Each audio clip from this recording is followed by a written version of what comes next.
לא יודעת מה איתכם, אבל אביהו לפת את צווארה של מנהלת האתר גלית בן שמעון. עכשיו, אתם רואים את יד ימין שלו, זאת יד ימין שלו, זאת יד ימין שלה ויד שמאל שלה. אלה שתי הידיים שלה, זאת היד שלו.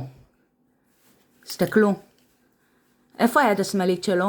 על צווארה, על צווארה, אוקיי?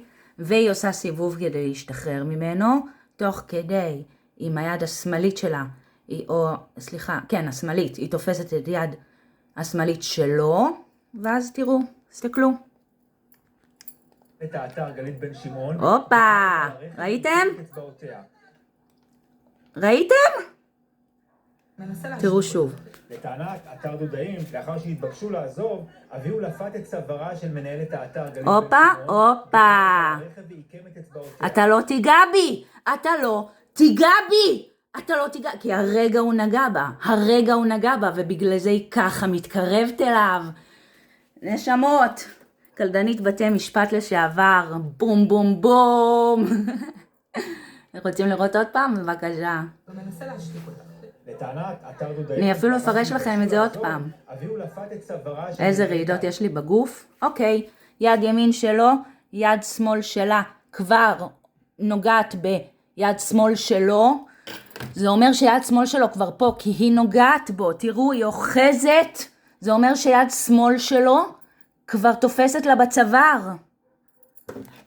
ואז מה היא עושה? כדי להשתחרר, היא תופסת לו יד, מרימה אותה ומסתובבת. הופה.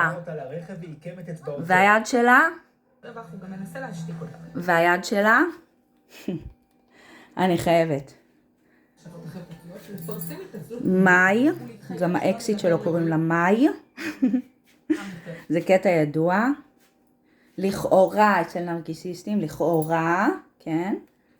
שהם בוחרים בנות זוג לפי השם של ההספקה הקודמת. יואו, זה כזה כאילו, רק חיכיתי ליום. מה שקרה שם. עזבו את זה שתאגיד מסחרי גדול תובע עמותה קטנה ללא מטרות רווח, הוא גם מנסה להשתיק אותה.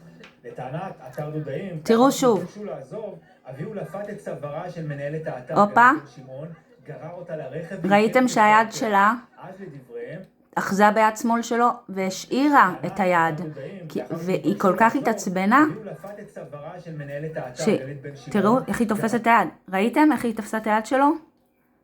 ראיתם? והיא נתנה לו מכה, כאילו, תעיף את היד שלך. כאילו, מה אתה נוגע בי? כי הוא לפת את צווארה. ביי ביי.